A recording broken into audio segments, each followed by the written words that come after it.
Massive Iron Channel. I'm Steve Shaw. In this video, I got a special guest, David Clark. David is a former fat guy. David is a super elite ultra runner. I think he's run 100 races where he run over 100 miles at least. And David is a recovering alcoholic. He's got a lot of amazing things to say. So I appreciate you joining me, David. Can you give us a little background and tell us about yourself? You know, how you made the jump from a former fat guy, former alcoholic to a super freak. Yeah. Yeah, man. Thanks for having me on. It's a pleasure to be on your show, man. Yeah, I don't know, man. You get that question all the time too, and it's such a big one to try to answer. But basically, I got tired of getting my ass kicked every day for 15 years. Like I tried all those small incremental changes and promises to myself, and I lost 50 pounds like 10 different times on all of the crazy fad diets, and one day it just all kind of tumbled down on me, and I realized that because by the time I hit my rock bottom, I was 320, pre-diabetic, heart condition, herniated discs in my spine, high blood pressure, cholesterol, all that shit. And I was really taking passive suicide attempts too. I was swallowing handfuls of narcotics every night. And anyway, man, I just figured it was die or start fighting back. And I chose to fight back, and I wanted to do something really, really crazy since all those small incremental changes didn't work for me. So I just wrapped my mind around trying to run for a marathon, and that became ultra running eventually. Right. So before we get into a little bit more questions, I just want to make people aware. You have two books out there, A Story of Recovery and Broken Open, and they can find you on your website, wearesuperman.com, and that's your Instagram as well. So what age were you at when you were at your heaviest, and when you finally decided I'm going to take a step forward literally and try running? It's 34. I stopped weighing myself. I hit 320 pounds. I was probably, if I had to guess, closer to 350 when I actually went on the weight loss journey. But it was honestly, it was kind of funny. I had a picture that was taken of me on Thanksgiving with my two brothers, and the three of us kind of had our arms around each other, and I was wider than the two of them. And it was like, holy shit, But that was it, man. 34, and I had, I don't want to give you I've literally written two books on my story, so I can talk forever on this subject. But I lost an $8 million a year company, and I was bankrupt financially, emotionally, and everything. And August 5th, 2005 was the day. So what was the seed for the use of alcohol? Did that start earlier in your life, or did that start just kind of happen over time, develop over time as burdens of stress were on your shoulders, or the weight of the world was on your shoulders? How did that develop? Yeah, man, you know how it is as a runner, right? Like if your knee hurts, it's usually not your knee, it's something above it or below it that's causing the pain, right? It's your hip, or it's the shoe you're wearing. It's the same thing with food and drugs for me, man. Those weren't the problem. On the surface, you would think, oh, I'm just addicted to food, I'm addicted to alcohol. But the reality was, I just didn't know how to live life. I didn't know how to be happy. I didn't know how to shut my mind off and just sit still. So I preoccupied myself with everything I could think of, my business, my feeding my ego with trying to make money. And when I was not doing that, I had to either eat or drink or do something to just kind of fill that gap. And that's the way it works. I mean, I grew up unconventional. I was kind of homeless and living in campgrounds and church parking lots. So I really felt disconnected as a child. And I felt like if I could make it as a business person and achieve commercial success, that would solve all my problems. And when I was 29, I had money and it didn't help. So I started accumulating all these other things to try to take that pain away. Now you're sitting here today. You're a completely different person. Obviously, the weight is off. You're not drinking. I believe you said you've run 100 races of at least 100 miles. You're probably one of my fans one of my followers introduced me to you. I said, "There's a man who's insane as I am, who does some really crazy stuff just for the challenge." But you know, you're completely different than where you were. You know, you're also a vegan. You've turned your dieting, your eating habits around. What was? Tell us about the first time you said, "I'm just going to get up and I'm going to start moving. I'm going to start running. I'm going to start walking." What was that day like for you? Yeah, man. I feel like I'm going to give you just a little bit of background on that. You know, I feel like identity, you know, internal conflict and identity crisis, I think, is at the root of all addiction and all frustration, all unhappiness, really. And that's where I was. I had painted myself into this corner where I laid all of that kind of crap over the template of who I was. I thought I was supposed to be big, you know, that I'm Irish, I drink, you know, I'm Big Dave, I work hard, I party hard. It's just who I am. And so running for me was this gateway to really create a different identity for myself. You know, whenever I had this picture of who I was, and then I tried to change my behaviors, there's conflict there, and something's eventually going to give. I'd lose 50 pounds and then go, I'm never going to, this isn't who I am, you know, and I'd just give up. So, you know, when I hit my rock bottom, I knew instinctively that this had to be different. It had to be different from any other thing, any other time I'd try to change myself. So I kind of had this idea, you know, since I'd lost everything I had, I was at total rock bottom, that maybe my picture of who I was wrong. You know, maybe I wasn't destined to be a 320-pound alcoholic. Maybe really I was supposed to be some sort of an ultra marathon runner, and I just fucked it up, you know. And I kind of indulged in that fantasy, you know. So running kind of did that. And you know, how do you prove to yourself that you're a runner? You go run, you know. So the first time I went to the gym to run, it was 15 seconds was all I could run. I ran 15 seconds and then I walked for a minute, and I ran 15 seconds and I walked for a minute.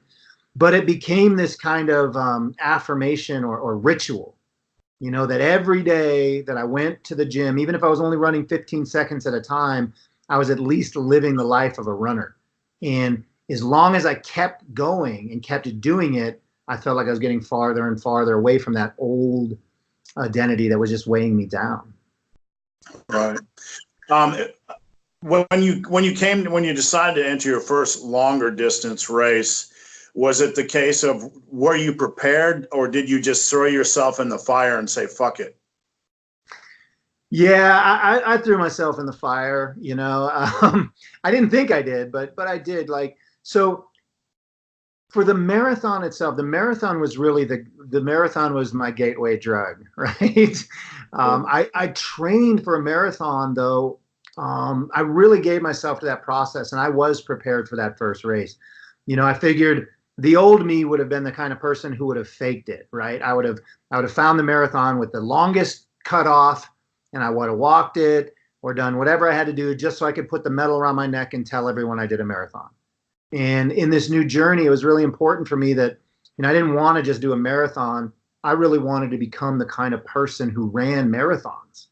And so I took a whole 15, 16 months, lost 140 plus pounds before I took the starting line for that first marathon. I mean, I did a 5K and some other things while I was still really overweight, which were very uncomfortable for me.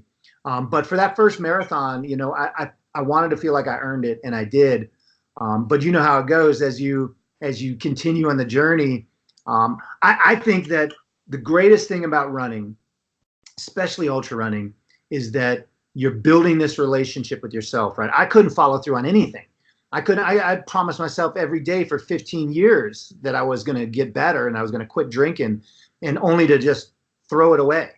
So running became this, building this relationship with myself where I could put myself in a tough situation where I knew I was going to want to quit and still come through. So right. As I played with that, I became more and more willing to just fucking show up, man. I've registered for 100-mile races like 2 days before they started, but that's not how I started out. Right. Well, what you just mentioned, you know, my first time I went out, excuse me, to try for a long distance race. I just entered with a month before the race started, and I'm going to run this race in Cacapon State Park in West Virginia. Never seen the course, never ran more than 2 miles. Actually, a day before I entered it, I ran my first 2 miles without stopping, and a month later, I ran a marathon on a difficult trail. But it was a good start, but I had many failures after that. Last weekend, I tried to do 30K and just couldn't go past 18K. But there are moments where you throw yourself in the fire to see what you're made of. And sometimes you succeed and sometimes you fail. Tell us about some of the times where you've just thrown yourself into the fire to see what you were made of. Yeah. So yeah, I got so many of those, but one that's it's probably the most dramatic is in 2015 was my 10th year of sobriety. And so I decided I was going to do 10 crazy events. These included running the Boston Marathon 4 times in one day, running Badwater, running Leadville, and just a whole year of these crazy adventures. And at the very end of it, for the 10th and final event, I didn't really know what to do. And I had this idea, and as soon as I got the idea, I was kind of pissed off at myself because I knew once it popped in my brain, I was going to do it. But what I ended up doing is running 48 hours on a treadmill nonstop. And the thought of it was so frightening to me because, running any distance on the treadmill is difficult, but having time as your enemy, there's always this, like, if you run faster, you're going to eventually get to the finish line. But this idea of locking myself into 48 hours was pretty brutal. And I don't think that I've ever been more afraid of anything that I've ever done than I did for that 48-hour treadmill run. And it still kind of haunts me today. I think I killed some brain cells. I warped myself on that one. Right. It's funny you say that. Me and my wife are doing 52 hours tomorrow starting at 8 a.m. That's just a warm up for 96. And I want to transition. We talked about throwing yourself into the fire, but one thing people ask me about is, they ask me a lot of times how I'm able to do the things I'm able to do, because I'm not a Superman. I'm not superhuman. I'm just like them. And that's one of the points I really want them to see.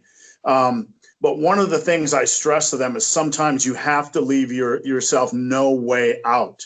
You have to just say, I'm going to do something, leave yourself no way out, and then you have nothing left to do but fight. Have you ever, is that something you can relate to? Is that something you have consciously thought about? I'm going to leave myself no way out, and the only way through is to fight? I think that sums up what my whole message, my whole life has been about, man. I think I say all the time that the only way you're ever going to find out how strong you are is until you put yourself in a situation where being your strongest is required, and that is the step we fail to make. Like, you can quit drinking, you can lose 200 pounds, you can run 100 miles. There's no doubt about it. The question is, you have what it takes to do that. You just have to commit. You can't commit to something in mid-flight, right? You can't commit to running 48 hours on a treadmill at mile 22. It'll fucking chew you up and spit you out. So I think in essence that is the mechanism that we all have. We buy into this lie that we're weak, that we're fragile, that we need all this training and training plans and nutrition and all this shit. And we do need that, right? It's important, but that's not the barrier. That's not the barrier. If you take anybody that you bump into today on the street, if they were 100 miles away from the food and they had to get there in 36 hours, they'd fucking make it. So right. I think we skip that step, and it's the most important thing. We have to do that. That's who we are. That's how we evolved as a species. That's what's missing from our life, right? That's not the thing we should be afraid of. That's what we need to welcome back into our life, is that feeling of, oh, fuck, I'm screwed. How do I make it happen? Right. It's funny you mention that because in my industry, people know me as a power lifter, but I was actually a runner from age 13 to 27. And, in the fitness world, everybody overanalyzes everything, nutrition, fitness, diet. And I've always been like, one of the things I talk about when people come to me for lifting advice is fuck your program. Your program doesn't fucking matter. It matters, but it doesn't fucking matter, because up here is what matters, and in here is what matters. And what you're talking about is essentially the same thing, like that drive, that urgency. And I want to talk a little bit, about motivation, because folks, a common theme in no matter what you're doing is running. How do you find the motivation to run? How do you find the motivation to lift heavy? How do you find the motivation to do anything? It's a common question. And, one thing I want to hear your opinion on this. One thing I tell folks is, fuck your motivation. Go up and start doing the thing. And when you fail, don't quit. Start do the next step. Make the next choice count. How do you view motivation and the quest for motivation, and where is habit tied into all of this? Yeah. Motivation will fucking leave you when you need it the most, like when you're wrecked, when you wake up and you don't want to train, or you're mile 50 during 100 or wherever it is, and you really need to be motivated, it's not going to be there for you. It has to be something else, and we play this game in business and life, but especially in running, where we're always like, oh, how much of it is mental and how much of it is physical. And, it's my take on it is it's all spiritual. It's all spiritual. Like, it can't be motivation. It can't be mental. It can't even be physical, because eventually you're going to run out of the motivation, right? Eventually you're going to run out of physical strength. You're going to be fucking wasted. You're going to be done. You're going to have nothing left to offer. And eventually you're going to run out of mental strength too, right? No matter how fucking hard you think you are, you're going to want to quit. All of those things will leave you. So there has to be something else that gets you up off of the chair to keep going. And that's got to be a spiritual thing, man. That's got to be some voice, some connection to who you are, that you got to be able to touch that person who is at rock bottom, who is crying in the mirror, and who was promising themselves that they were going to get better. You got to touch that. You got to touch that, but it's got to be a real thing. It's got to be spiritual. It's got to be something that just causes you to stand up and move, even when you have absolutely no faith that you're going to even keep going. And I actually wrote about this in Broken Open in depth. Like, I wrote about some of my DNFs, my hardest races, and you read all these running books where everyone's like, oh, I never wanted to quit. And, David Goggins is a good friend of mine, and I love David, but he's always talking about that, get up, motherfucker, do it, do this. I talked about the moments where I'm just sitting down on the fucking side of the road crying because I don't want to go. I don't want to keep going, but you got to stand up and do it anyway. Yeah, I was, I've been filming during my runs, and this race this weekend was an epic failure because the course was the most challenging thing I've ever been on. And I was babbling to myself, and, I said on the internet, it's really cool to say I am going to do something, but really for me, it's, I want to do something. I don't know if I can do something, but it's, I want to do something. And, I've been on the mat. I forget what the boxing quote is, something about a champion is somebody who gets up when he can't, or, whatever. Yeah. I forget the exact quote, but, whether it's in the gym with weights or whether it's running, there's a point where I've reached where physically I can't move. Mentally, I'm like, fuck this. This is the stupidest shit I've ever done. And then you still have to find a way to take that next step. Tell us about, maybe tell us about, a run or a race you've been on where you've reached that point where you're so physically and mentally done, but you found a way to keep going. Yeah, man.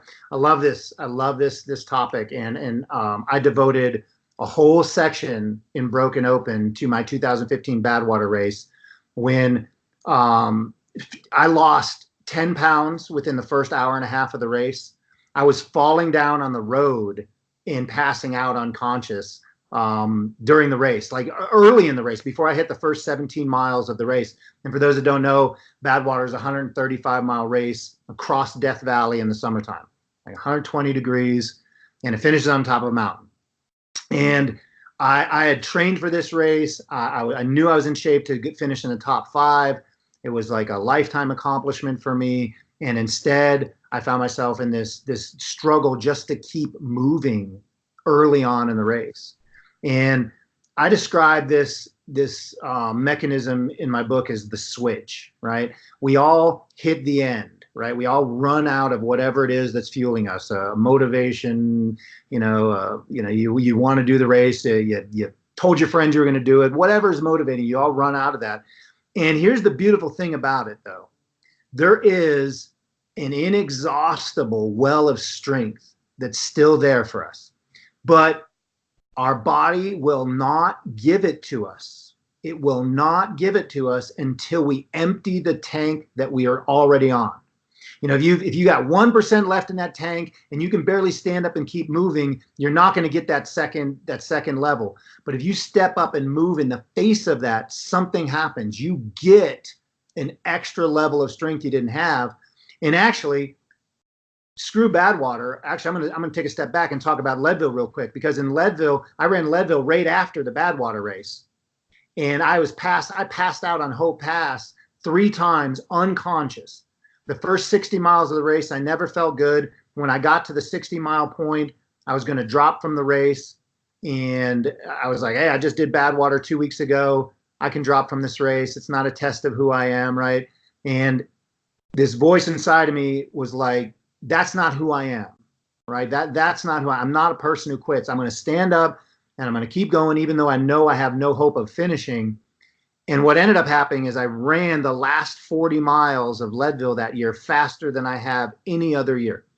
So I went from not being able to stand up, not passing out on Hope Pass 3 times, 60 miles into the race, to running my fastest 40 miles ever home, because I stood up and took that next step forward. And that's always there for us.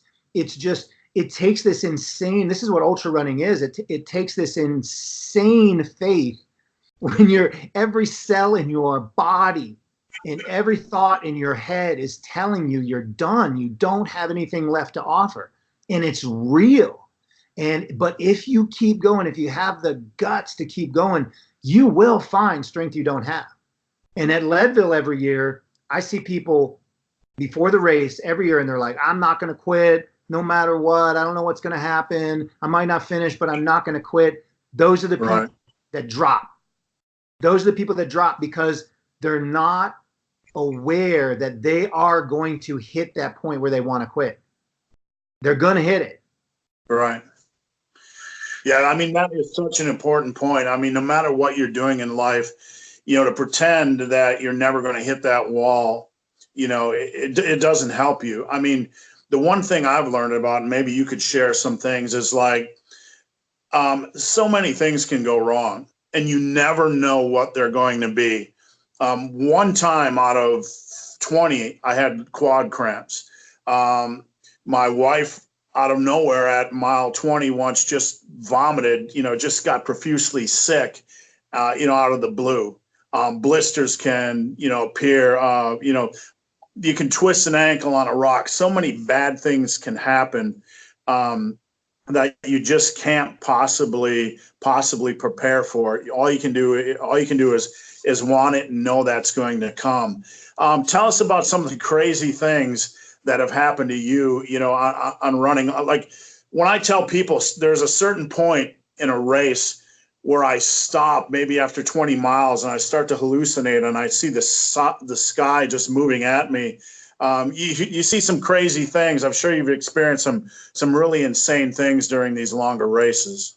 So at Badwater, the one I started to talk about in 2015, I hallucinated for 10 hours nonstop during that race. And the white line, so you run on the white line during the race, because if you don't run on the white line, if you run on the asphalt, the road's so hot that it'll actually melt your shoes. It'll delaminate your shoes. So I'm running on the white line, and it started to weave around and go up and down totally hallucinating, eventually started spinning, and it broke open and grew a mouth. His name was Desmond, and he started talking to me. And I actually, it's funny because I was explaining everything that was going on to my crew and to my pacers because I knew I wanted to write about it one day, you know? So I explained it, and through their notes, I was actually able to really put the details back together. But Desmond was telling me some fucked up shit too, man. Like you talk about that mental game inside. Desmond was telling me, you know, you shouldn't be here, you know, in audible voice. Like you hear it. Like I wasn't sure if it was my pacer talking or what was going on, but you know, this is one of the toughest races on the planet, and you're just a former fat guy, and you don't belong out here, and you're disrespecting this race by even being on here, and like all of this really negative shit. And I battled this thing for hour after hour after hour after hour, and eventually, the only way my crew could distract me was by having me repeat song lyrics.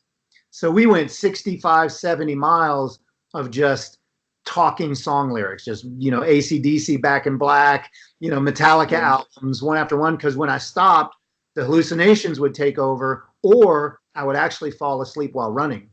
And they'd have to, like, I'd veer off into the road and they're pulling on your jacket trying to wake you up. Now, David, I'm sure you get a lot of people that might read your book and come to you with questions about running. I'm getting a lot of people that think A, I'm clinically insane, and B, too big to run, but that's beside the point. You know, they asked me about running and getting into running. I'd like to know if you could give some people that are watching who want to get involved with running, how they can just get started without killing themselves. Yeah, absolutely. Great question. I mean, the main thing is you really have to go into this, and this goes through to your point about, you know, addressing things that happen during a race that you're not prepared for. It's the same thing. You have to give yourself to the process. And it's such a fucking cliche. I hate it. People say, trust the process, but you really do. So many times we judge what we're doing instead of experience it.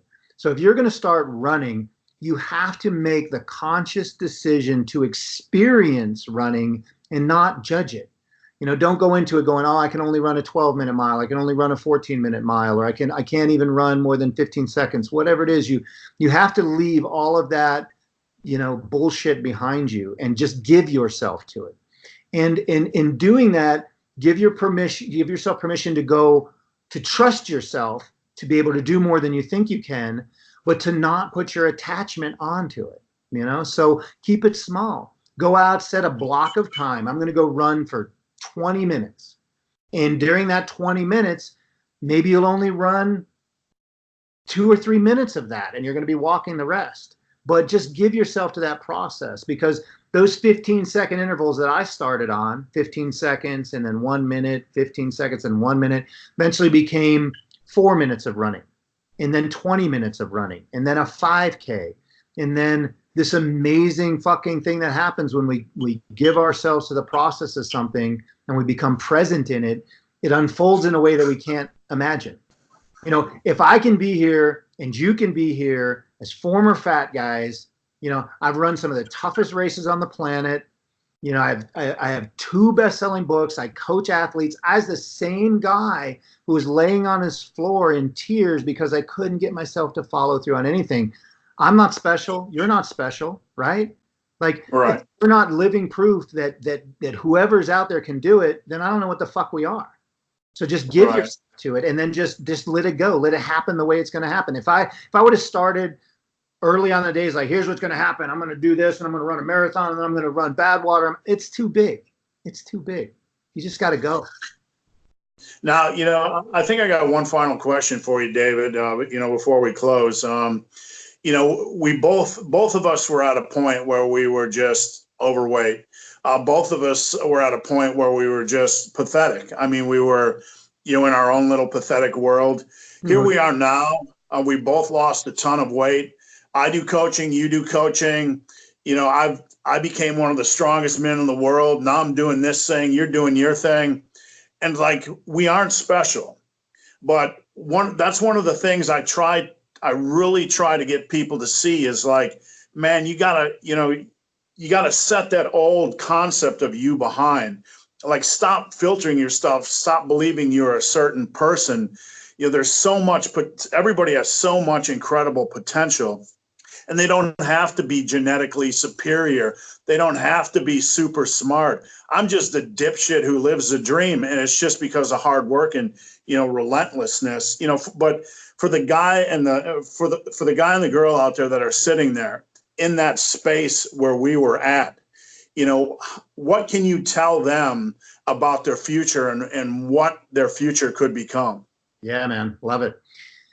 The difference between an average human being and one of these genetically superior super beings that we all know about, we think that's like a mile apart, right? Like that the average human being is this weak, person who can't hardly do anything. And then you have these few gifted sources.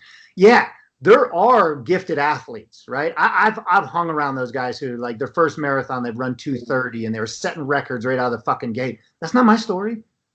I trained 2 years to run 4:45 in my first marathon, right? I went from barely finishing races to running a 2:50 marathon, to being able to set American records. So, and there was no latent talent in my body at all. None of it.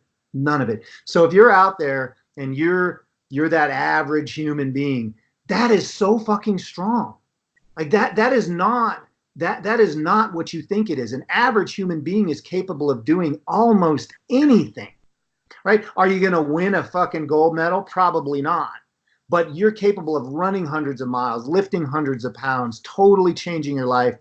And here's the thing, the most important part of that is you're also capable of being happy, right? It's great to train for and do some of these big, physical goals, and they feel great, and it's an ego feed.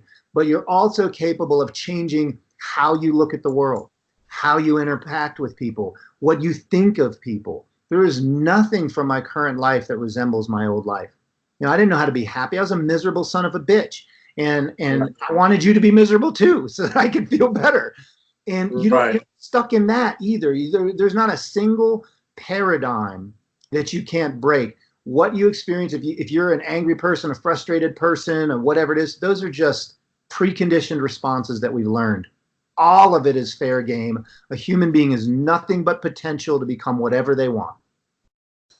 Yeah, there's a whole world waiting for you, and it breaks my heart when I see people and that I wish they could just see themselves. One of the greatest things you can do with people, instead of seeing their flaws and their weaknesses, is see their potential. And when I look at folks, I try to see their potential and what they can become. And like you said, it's so much greater than anyone believes. David, I appreciate you joining me on Massive Iron. All my meatheads and lifters are starting to get curious about running. But, my channel has always been about mental strength. It's always been about mental strength first and foremost. And you are the epitome of that. I appreciate you having us on. Before we go, tell us a little bit about where people can connect with you, and tell us a little bit about your services and what you do at We Are Superman. Yeah, absolutely. My social media handle on everything, Facebook, Twitter, Instagram, is We Are Superman. It's also my website, wearesuperman.com.